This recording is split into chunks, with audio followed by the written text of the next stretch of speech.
My mission is simple, to make you money. I'm here to level the playing field for all investors. There's always a bull market somewhere, and I promise to help you find it. Mad Money starts now.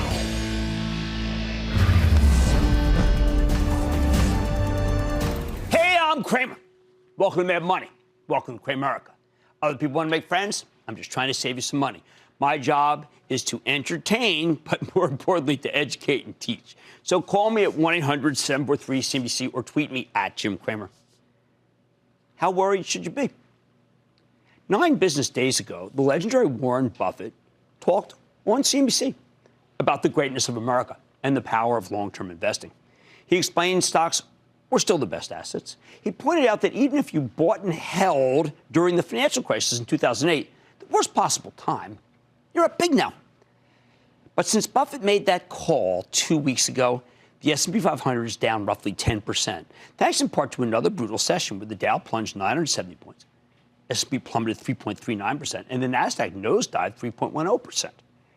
Buffett always says that you should be fearful when others are greedy and be greedy when others are fearful. In October of 2008, he published a now legendary op-ed piece in the New York Times titled, "Buy American, I Am."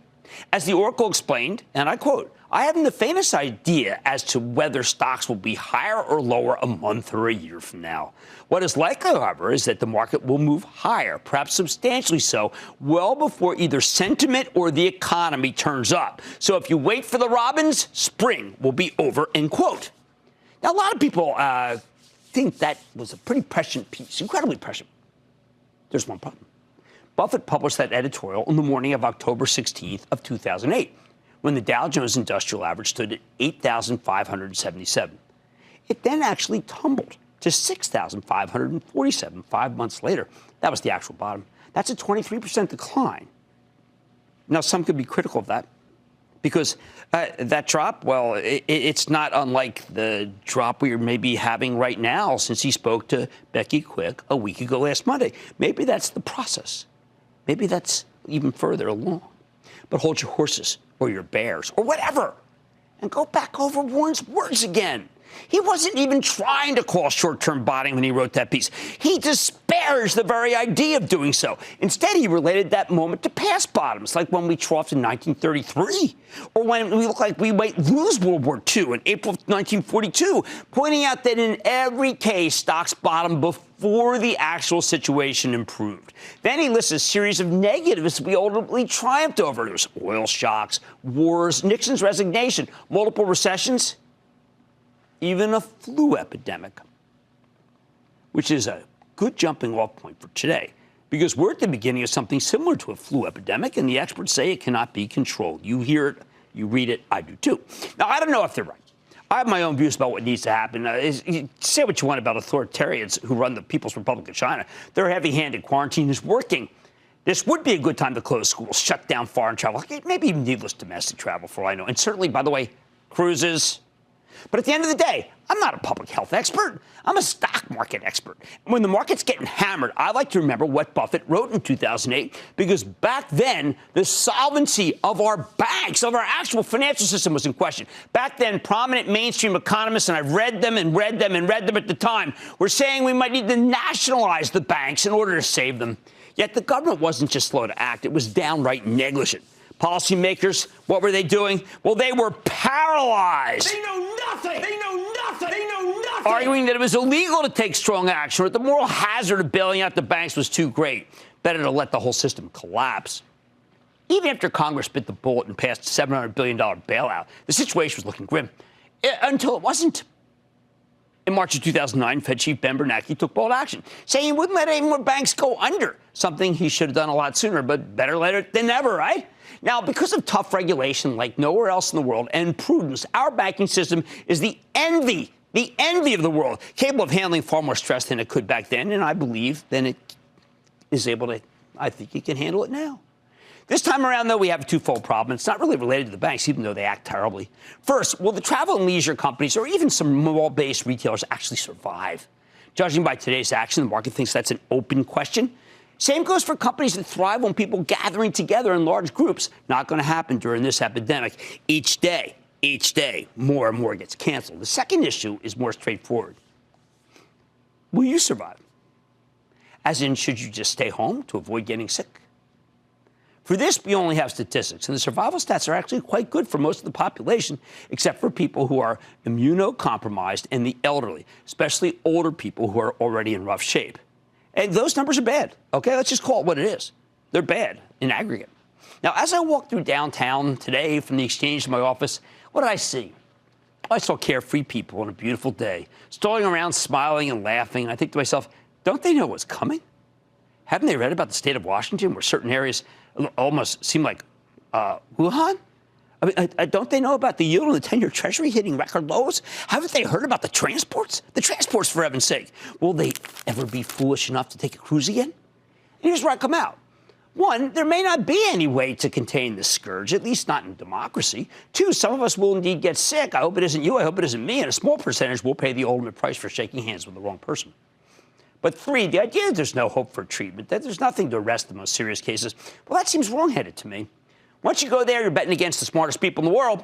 Feels like a sucker's bet to me. Even as I worry for myself, for my family, for my friends, I'm not willing to bet against American scientists. I have way too much respect for the people who develop medicines in this country and routinely save lives when we were told over and over again they couldn't be saved. Even in most of your lifetimes, when AIDS was raging, for example, that went from a sure death sentence to a chronic disease. Miracle? No. Brain power, including the brain power of the most important person heading up this fight against this virus, Dr. Tony Fauci. Respect him. Which brings me back to Buffett's words. Where are we in the market right now? Well, we're down a little more than 10% from the high. That's actually not down that much. It's painful, I know, especially if you bought at the high, but it's a much smaller decline than we've experienced when Buffett told you to buy America in October of 2008. If you want to sell some stock in the next bounce, and there will be a next bounce like we had yesterday, you got my blessing. Buffett was early last time. He's probably early this time.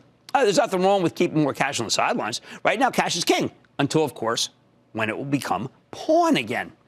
I recognize the fragility of this moment. For those who pick stocks, this is a time to own. What have I been recommending? Gold, some good staples, mainly food, definitely drugs, some utilities, like American Electric Power, which is on the show tonight. But I also think that it's awfully hard to time a bottom here. While I don't actually think that we're all that close if things keep getting bad, I also don't want to wait too long to put that cash to work. I never like conflating real life and money. But from a financial perspective, the system's a lot stronger than it was in 2008. So if you sell everything, I'm not sure you'll be able to nimble enough to get back in at a lower level. I bet you feel real good for a couple of days. I will say this. If you're worried about yourself, your physical self, you shouldn't have to worry about your money, too. Certainly, if holding on to stocks makes you more uneasy about real life, then ring the register on some of your positions for the moment, even if you have to pay some taxes. That's not worth the agita. But the bottom line, I'm going with Warren Buffett. He was dead right in 2008. Even if his timing, let's just say, was ill-advised, maybe left a little bit to be desired, I think he's going to turn out to be right this time, too. Oh, we don't really know the time. We don't know the level. The disarray is palpable. But as the Oracle of Omaha always says, be greedy when others are fearful. Just please, if you're going to buy gradually on the way down. Be mindful of those nice people out there strolling in the sun today who don't even know to be fearful, and the tens of millions of people just like them. Corey in Rhode Island. Corey. Hey, Jim, quick question for you regarding Microsoft. If it continues to take a dip, do you think it's worth buying a dip? I think when you buy a company like Microsoft with Satya Nadella at the helm, and you get it, say it's 166, let's say you wanted to buy 100 shares, and you buy 25 shares tomorrow, and you buy it on a scale down, I think you'll look back a couple years from now and say, wow, I took advantage of one of the few real deep declines. Ravi in Pennsylvania. Ravi. Hey, Jim, love your show. Thanks for taking my call. Oh, thank you. What's going on? What your take is on booking, Jim? I know it's taken a big hit since the coronavirus scare, and it's near its 52-week low, and I have a substantial position. Which one was it? Oh, BKNG? No, I mean, that's kind of... Look, I'm a huge believer in buying what I think is down a lot that is not in the blast zone, and you're buying the so-called blast zone with that, and there's no need to. Why take on the hardest when there are lots of very good yielding stocks that I think are, let's just say, allow you to sleep better at night? All right, as the Oracle of Omaha says, be greedy when others are fearful, and that is worth repeating. especially on a day like today. On Mad Money tonight, I'm talking retail in the time of the coronavirus. What determines the trajectory of the sector? I'll tell you why it all comes down to two words. Then the market faced another dramatic sell-off today, but I'm eyeing one stock that managed to end in the green. Don't miss my exclusive with Sangamo. And with utilities on pace for the best week ever, how is a company like American Electric Power faring? I'm talking with the CEO. Stay with me. Don't miss a second of Mad Money. Follow @Jim Cramer on Twitter. Have a question? Tweet Cramer. #MadTweets. Send Jim an email to madmoney@cnbc.com or give us a call at 1-800-743-CNBC. Miss something? Head to madmoney.cnbc.com.